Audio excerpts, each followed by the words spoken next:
नमस्कार, मैं श्याम गिरी। आप देख रहे हैं टीवीसीएन न्यूज। टीवीसीएन न्यूज में आप सभी दर्शकों का स्वागत है। नीतीश कुमार एक बार फिर भारतीय जनता पार्टी से अपने रास्ते अलग करते हुए नजर आ रहे हैं। बिहार के अंदर सीएम की कुर्सी को लेकर के जो असमंजस था वह अभी भी फंसा हुआ है और सीएम की कुर्सी का फैसला नहीं हो पा रहा है, न तो भारतीय जनता पार्टी कर पा रही है, क्योंकि बीच में नीतीश कुमार है। नीतीश कुमार ने अभी तक सीएम पद से इस्तीफा नहीं दिया है। अब जेडीयू के तरफ से एक शर्त रखी गई है भारतीय जनता पार्टी के सामने। यह बात कहा जा रहा है, यह कहा जा रहा है कि जब नीतीश सीएम बने 2025 में रिजल्ट आने के बाद, तो सीएम की कुर्सी नीतीश ने लिया तो भारतीय जनता पार्टी ने स्पीकर और गृह मंत्रालय अपने पास ले लिया।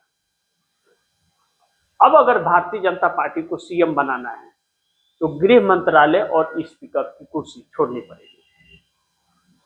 अब भारतीय जनता पार्टी जानती है कि गृह मंत्रालय और स्पीकर के बगैर भारतीय जनता पार्टी जीरो है। किसी को तोड़ फोड़ करनी है तो स्पीकर जरूरी है, और किसी के ऊपर डंडा बजवाना है या कुछ चोरी डकैती करनी है तो प्रशासन जरूरी है भारतीय जनता पार्टी के लिए, और वही उसके सत्ता का राज है। और यह दोनों चीजें नहीं मिल रही है। अब नीतीश कुमार सीएम है और यह दोनों चीजें इसके पास है, तो क्या इसका इस्तेमाल कर पा रही है भाजपा? भाजपा कर तो पा रही है, लेकिन उस हद तक नहीं कर पा रही है कि अगर सीएम और होम मिनिस्ट्री और स्पीकर तीनों रहेगा तो जो कर पाएगी। लेकिन फिर भी थोड़ा बहुत कर पा रही है, क्योंकि नीतीश कुमार ने कुछ ऐसे पॉइंट्स अपने पास रखे हैं जो भारतीय जनता पार्टी अपना दांव नहीं खेल पा रही है। ऐसे में नीतीश कुमार का शर्त यह भाजपा अभी तक मानने को तैयार नहीं है और नीतीश कुमार छोड़ने को तैयार नहीं है। अब चर्चा इस बात की आ रही है कि जीतन राम मांझी या चिराग पासवान को सीएम बनाते हैं, लेकिन दूसरी तरफ जेडीयू की तरफ से जो शर्त है कि स्पीकर, होम मिनिस्ट्री और वित्त मंत्रालय जेडीयू के पास रहेगा और एक डिप्टी सीएम नीतीश कुमार के बेटे निशांत कुमार बनेंगे, यह जेडीयू का शर्त है। अगर नहीं भाजपा ने माना तो नीतीश कुमार विपक्ष के साथ भी अपना गठजोड़ रखे हुए हैं और विपक्ष के साथ सरकार बना सकते हैं, या सीएम की कुर्सी से वह नहीं छोड़ेंगे। अब 10 अप्रैल को नीतीश कुमार को राज्यसभा दिल्ली जाना है, तो उसके पहले वह छोड़ेंगे या नहीं छोड़ेंगे। लेकिन नीतीश कुमार अगर चाहे कानूनन संवैधानिक तौर पर तो 6 महीने तक वह राज्यसभा सांसद बनने के बाद 6 महीने तक वह सीएम की कुर्सी पर बैठे रह सकते हैं, कोई हटा नहीं पाएगा। और इन 6 महीनों का इस्तेमाल अगर नीतीश कुमार ने कर लिया, और इस वक्त 4 राज्य और 1 केंद्र शासित प्रदेश 5 जगहों के चुनाव हैं और 4 मई को उसका रिजल्ट आना है।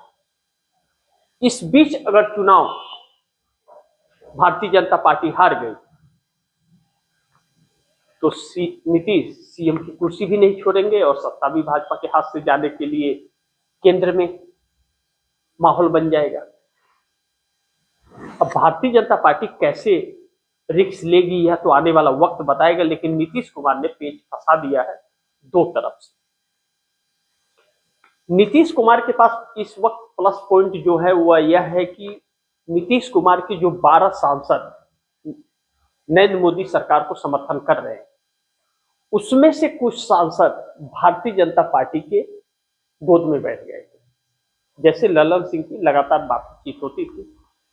लेकिन नीतीश कुमार ने जिस तरह से अड़ियल रवैया बिहार में दिखाया है कि हम कुर्सी नहीं छोड़ेंगे, पहले हमारी शर्त मानो तो ठीक, नहीं मानोगे तो तुम जाओ, हम देख लेंगे, तो उन सांसदों को कहीं न कहीं नीतीश कुमार ने यह यकीन दिलाया है कि हमारे दोनों हाथ में लड्डू आज भी है, मोदी की सत्ता रहे या न रहे, बिहार में एनडीए की सत्ता रहे या न रहे, जेडीयू बिहार और केंद्र दोनों में सत्ता में रहेगी, चाहे इधर या उधर।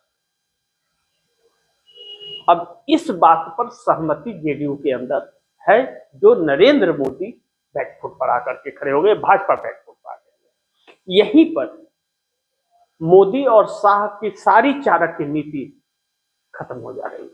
उन्हें समझ नहीं आ रहा क्या करे क्या ना करे। और इस वक्त चुनाव के अंदर अंतर्राष्ट्रीय मुद्दे जो हावी हो गए हैं, पेट्रोल के दाम भी बढ़ गए, गैस के दाम बढ़ गए और किल्लतें अलग से होने लगी। और अभी ईरान इजराइल का युद्ध खत्म होने का नाम नहीं ले रहा है, बल्कि और बहुत बड़ी मुसीबत आती हुई नजर आ रही है, जिससे यह सरकार डरी और सहमी हुई है। ऐसे में एनडीए गठबंधन के अंदर बढ़ रहा टकराव और दरार दोनों साथ साथ चल रहा है। तो एनडीए के जो हालात है उस पर अभी न चर्चा करके अगर हम बिहार पर ही चर्चा करें, तो बिहार में नीतीश कुमार अपनी पार्टी और सत्ता पर पूरा फोकस जमाए हुए हैं। और जिस मौके की तलाश में नीतीश कुमार थे, वह मौका उनके हाथ आ गया है कि नरेंद्र मोदी अब दो व्यक्तियों के सहारे हो गए हैं, नीतीश और नायडू। इस वक्त जब ईरान इजराइल के युद्ध में भारत बैकफुट पर है, तो मोदी सरकार बैकफुट पर है। तो इन दोनों ने थोड़ी भी हिम्मत दिखा दी, नीतीश और नायडू ने थोड़ी भी हिम्मत इन दोनों नेताओं ने दिखा दी, तो नरेंद्र मोदी की सत्ता चली जाएगी। यह नरेंद्र मोदी जानते हैं और दोनों ही अलग रूट में चल रहे हैं। नीतीश कुमार अपनी सत्ता पर पूरा फोकस कर रहे हैं, पार्टी पर फोकस कर रहे हैं, इसीलिए पार्टी का राष्ट्रीय अध्यक्ष भी बन रहे हैं। और चंद्रबाबू नायडू अपनी पार्टी के राजनीतिक कैरियर पर फोकस कर रहे हैं, जो नरेंद्र मोदी की वजह से उनकी छवि खराब हो रही है। ऐसे में भारतीय जनता पार्टी संकटों में घिरी है और इस वक्त जो 9 मार्च से शुरू हुआ पार्लियामेंट का बजट सेशन और 13 अप्रैल तक चलेगा, 13 अप्रैल तक सरकार बची रह जाएगी या सरकार गिर जाएगी, इस बात का खौफ भारतीय जनता पार्टी सरकार में है। और अगर 13 अप्रैल के पहले ईरान इजराइल के इस युद्ध में कोई निर्णायक मोड़ आ गया और अमेरिका दुम दबा करके भाग गया, इजराइल भाग खड़ा हुआ, तो नरेंद्र मोदी का वह हाल हो जाएगा कि कहते हैं ना कहावत, धोबी का कुकुर न घर का न काट का, न इधर के न उधर के लटक के रह जाएंगे और भारत एक बड़ी मुसीबत में संकट में आकर के खड़ा हो जाएगा। क्योंकि नरेंद्र मोदी अमेरिका के साथ दद्दू है, ट्रंप भाजपा वालों के, वो दद्दू के साथ है और दद्दू की यह हार उन अंधभक्तों के मुंह पर गोबर पोतने वाली हाल होगी। तो थोड़ा सा इंतजार कीजिए, एनडीए में टकराव और दरार दोनों है और भाजपा के लिए एक नई मुसीबत है। स्वार्थ भी हावी है, नीतीश कुमार सत्ता के स्वार्थ में और चंद्रबाबू नायडू अपनी साख के स्वार्थ में दूरी बनाते हुए नजर आ रहे हैं। बहाना भी तलाशा जा रहा है, मौके की भी तलाश है और अपने सुख सुविधा की भी तलाश में लगे हुए हैं यह नेता। बाकी आप दर्शकों की क्या राय है, क्या सुझाव है, कमेंट बॉक्स में जरूर दीजिएगा। लेकिन एक गुजारिश है कि टीवीसीएन न्यूज को जरूर सब्सक्राइब कीजिए, अपने दोस्तों को भी कहिए सब्सक्राइब करें, और आपने अगर नहीं किया है सब्सक्राइब तो आप भी कीजिए और इस खबर को ज्यादा से ज्यादा शेयर कीजिए, अपने दोस्तों को भी कहिए शेयर करें